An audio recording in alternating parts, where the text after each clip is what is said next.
রাজা হরিশ্চন্দ্র রায়সুই যজ্ঞ করেছিলেন বলে এখন তিনি মহা আনন্দে ইন্দ্রলোকে বাস করছেন। যুধিষ্ঠির যজ্ঞ করলে সেই যজ্ঞের পুণ্যের ফলে আমিও দেবতাদের সঙ্গে বাস করতে পারব। দেবলোকে আমার স্থান হয়নি। দেবশ্রী যুধিষ্ঠিরকে এইসব কথা জানিয়েই এই যজ্ঞ করার উপদেশ দিয়েছিলেন। একছত্র সম্রাট হওয়ার লোভে স্বর্গগত পিতার ইচ্ছা পূরণের জন্যই যুধিষ্ঠির রাজি হয়ে গেলেন রায়সুই যজ্ঞ করতে। তার কিন্তু কোনো লোভ ছিল না। পাণ্ডবদের ক্ষমতার কথা তদানীন্তনকালের কোনো রাজা মহারাজারই অজানা ছিল না। সকলেই কর দিলেন, একমাত্র মগধের রাজা জরাসন্ধ ছাড়া সবাই কর দিয়েছিলেন। ভীম মল্লযুদ্ধে জরাসন্ধকে নিহত করলেন। মহা আড়ম্বরে রায়সুই যজ্ঞ সুসম্পন্ন করে যুধিষ্ঠির ভারতবর্ষের একছত্র সম্রাট রূপে পরিগণিত হলেন। সমস্ত রাজারাই তাকে বহু রত্ন ও নানা মূল্যবান সামগ্রী উপহার দিয়ে সম্মানিত করলেন। শুধু যে তারা যুধিষ্ঠিরকে সম্মানিত করলেন তা না, শ্রীকৃষ্ণ তারা শ্রেষ্ঠ পুরুষ হিসাবে আখ্যা দিলেন। চেদিরাজ শিশুপাল কৃষ্ণকে শত্রু জ্ঞান করতেন। তিনি সুযোগ পেলেই শ্রীকৃষ্ণকে অকথ্য ভাষায় গালিগালা দিতেন এবং নানাভাবে অপমানিতও করতেন। এবার শ্রীকৃষ্ণের তা অসহ্য হওয়ায় তিনি শিশুপালকে বধ করতে উদ্যত হয়েছিলেন। তখন শিশুপালের মাতা শিশু পুত্রের ক্ষমা প্রার্থনা করলেন এবং পুত্রের শত অপরাধ মার্জনা করতে বললেন। শ্রীকৃষ্ণ তাতেই সম্মত হলেন। তিনি গুণে গুণে শিশুপালের 100টা পর্যন্ত অপরাধ মার্জনা করবেন, তারপর আর করবেন না, এটা বলে দিলেন। এরপর থেকেই শ্রীকৃষ্ণ মনে মনে তার অপরাধের হিসাব গুনতে শুরু করলেন। যুধিষ্ঠিরের ওই রায়সুই যজ্ঞস্থলে শ্রীকৃষ্ণ যখন শ্রেষ্ঠ পুরুষের সম্মান পেলেন, চেদিরাজের তা সহ্য হল না। তিনি তখন নানা অপমানজনক কথা বলে অনবরত কৃষ্ণের নামে কুৎসা রটাতে লাগলেন। তিনি যত সম্মান হানিকর কথা বললেন, শ্রীকৃষ্ণ তার সংখ্যা গুনতে লাগল।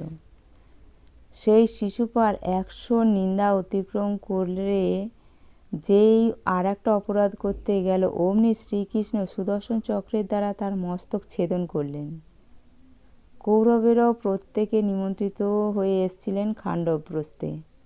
ভীষ্ম, দ্রোণ, কর্ণ, ধৃতরাষ্ট্র এরাও সকলে এসেছিলেন। যজ্ঞ শেষ হওয়ার পরও যুধিষ্ঠিরের অনুরোধে তারা কয়েকদিন খাণ্ডবপ্রস্থের রাজভবনে রয়ে গেলেন। পাণ্ডবগণের প্রতিপত্তি, ঐশ্বর্য ইত্যাদি তারা যতই দেখতে লাগলেও ততই তারা আক্রোশে ফুঁসতে লাগল। কিন্তু তারা এতই সাবধানী যে তাদের এই আক্রোশের কথা বিন্দুমাত্র কাউকে টের পেতে দিল না। তারা এই ক্রোধকে মনের গহনে সংগোপনে লুকায়িত করে হস্তিনার প্রত্যাবর্তন করে কৌরবগণ আবার পাণ্ডবদের বিনাশের চিন্তায় মত্ত হয়ে উঠলেন। শকুনির পরামর্শ অনুযায়ী দুর্যোধন এবার যুধিষ্ঠিরকে বাজি রেখে পাশা খেলার জন্য হস্তিনায় আহ্বান জানালেন। তখনকার দিনে এক রাজা অপর রাজাকে দ্রুতক্রীড়ায় আহ্বান জানালে খেলতে গররাজি হলে তা নিতান্ত অপমানজনক ব্যাপার হতো এবং তাতে সকলের সামনে হেয় হতো। সুতরাং ইচ্ছা না থাকা সত্ত্বেও তেমন সুদক্ষ না হলেও এইরূপ ক্ষেত্রে রাজাদের দ্রুতক্রীড়ায় অংশগ্রহণ করতে বাধ্য হতে হতো। কিন্তু যুধিষ্ঠির আনাড়ি ছিলেন না। পাশা খেলায় তিনি অত্যন্ত ওস্তাদ ছিলেন। তার পাশা খেলার সুখ্যাতি ছিল সর্বজন বিদিত। দুর্যোধন তা যেমন জানতেন তেমনি এও জানতেন যে শকুনিকে পাশা খেলায় পরাজিত করা কারো পক্ষেই সম্ভব না, কারণ শকুনি খেলার মধ্যে এমন এক জুয়াচুরি অবলম্বন করত যে কেউ টের পেত না। পাশা খেলায় শকুনি অজেয় এই সংবাদ যুধিষ্ঠিরের যে অজানা ছিল তা না। কিন্তু মান সম্ভ্রম বিনষ্ট হওয়ার ভয়েই মতি জ্ঞাপন করলেন। তিনি সম্মত হওয়ায় দুর্যোধন খুশিতে উদ্বেল হয়ে উঠল। বাজি রেখে তিনি এবার সর্বশান্ত করতে পারবেন পাণ্ডবদের। যুধিষ্ঠিরও সম্ভবত অনুমান করতে পেরেছিলেন যে তার দুর্দিন ঘনিয়ে আসছে। সব বুঝেও তিনি না করতে পারলেন না। অতঃপর তিনি ভীম, অর্জুন, নকুল, সহদেব, জননী কুন্তী দেবী ও সহধর্মিণী দ্রৌপদীকে নিয়ে হস্তিনায় ধৃতরাষ্ট্রের ভবনে উপনীত হলেন। প্রথম খেলা শুরু হলো প্রচুর ধনসম্পদ পণ রেখে। যুধিষ্ঠির হেরে গেলে শর্তানুযায়ী সমস্ত ধন সম্পদ তুলে দিলেন দুর্যোধনের হাতে। পুনরায় নতুন পণ ধরে খেলা শুরু হলো। শকুনির কপট খেলার আবার পরাজিত হলেন যুধিষ্ঠির। এইরূপ একে একে পণ রেখে তিনি তার সমস্ত ঐশ্বর্য, সৈন্য সামন্ত, রাজ্য, রাজধানী হারালেন। একেবারে নিঃস্ব হয়ে গেলেন তিনি। এতেও কুচক্রী দুর্যোধন ক্ষান্ত হলেন না। তার প্ররোচনায় যুধিষ্ঠির আবার খেলা শুরু করলেন।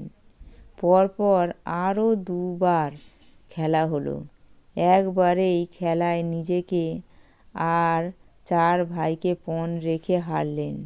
শেষবারের মতো পণ রেখে হারলেন দ্রৌপদীকে। দুর্যোধনের মনোবাসনা পূর্ণ হল এতদিনের। তার আনন্দের পরিসীমা আর রইল না। আনন্দিত হল সমস্ত কৌরবকুল। কৌরব দলভুক্ত ধৃতরাষ্ট্র, ভীষ্ম, দ্রোণ এরাও মনে মনে খুশি হলেন। আজকে আমি এই পর্যন্ত শোনালাম। পরের দিন শোনাবো পরের অংশ। সবাইকে অনুরোধ করব চ্যানেলটিকে সাবস্ক্রাইব করে রাখো, তাহলে পরপর প্রতিদিনের অংশ শুনতে পারবে, মহাভারতের কাহিনী জানতে পারবে। নমস্কার।